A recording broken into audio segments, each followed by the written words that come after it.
Is going gluten-free a good idea? Let's find out.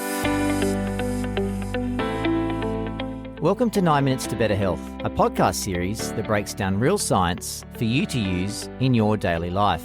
G'day, I'm Dr. Nick Fuller. I'm an obesity expert from the University of Sydney and RPA Hospital. The truth about obesity is it's a multifaceted problem. And on 9 Minutes to Better Health, I arm you with the science that you can use every day to answer important questions. Each podcast, I will tackle the latest research on interesting health and wellness subjects. I'll chat about topics like how many eggs a week can I eat? Will soft drink consumption shorten your life? And what do you need to be mindful of when following a vegan diet, which is a topic we tackled last week, so make sure to go back and listen. But back to today's chat on going gluten-free. Is it healthier than a diet containing gluten? Will it help you on your weight loss journey?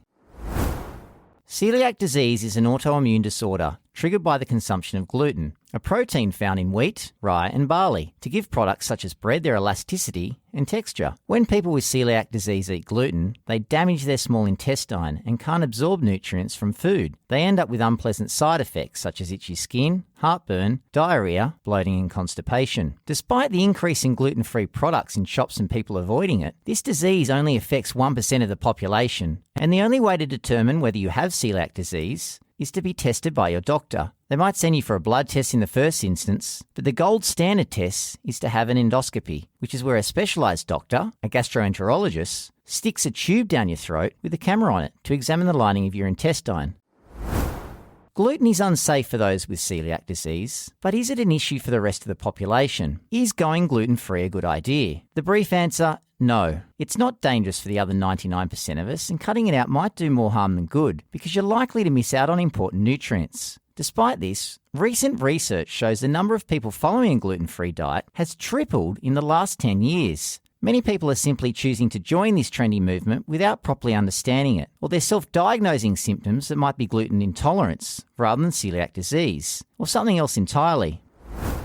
The literature identifies 5 key areas of concern when going gluten-free, if you're not a celiac. Number 1, you're more prone to weight gain. People are turning to gluten-free for a variety of reasons, but one of the most popular is for weight loss. There is a certain belief that gluten makes you fat. Consequently, people cut out the breads and cereals and then get excited when they see the number on the scales going down. But if you take this option, all you are doing is setting yourself up for a lifetime of misery. Every gram of carbohydrate, which is stored as glycogen in the body, binds 3 times its weight in water. Therefore, what you see on the scales isn't a decrease in fat mass, but rather a decrease in water content in the body. Whole grain carbs are the very foods that will help you on your weight loss journey, not hinder it. These foods are packed with nutrients, filling you up for long periods of time. Worse still, if you start to include gluten-free biscuits, crackers and other packaged goods, you'll end up increasing your energy intake and putting on weight. Number 2, your diet may not be nutritionally adequate. The research shows that those who follow a gluten-free diet miss out on key nutrients. In a recently published meta-analysis which I reviewed, comparing adults with celiac disease on a gluten-free diet with control subjects eating a diet containing gluten, the researchers examined the nutritional differences between the 2 diets. They found that those following the gluten-free diet had a higher calorie and a higher fat intake and a lower fibre and folate intake compared to those following a diet containing gluten. Wheat, rye and barley are rich sources of fibre, and we need lots of fibre for good bowel health and prevention of cancer and heart disease. Unless you make suitable dietary switches for the foods you're eliminating, you won't get the necessary 25 grams for females to 30 grams for males of fibre that you need every day. Suitable whole grains that are naturally gluten-free and that are also rich in fibre include rice, quinoa, millet and amaranth.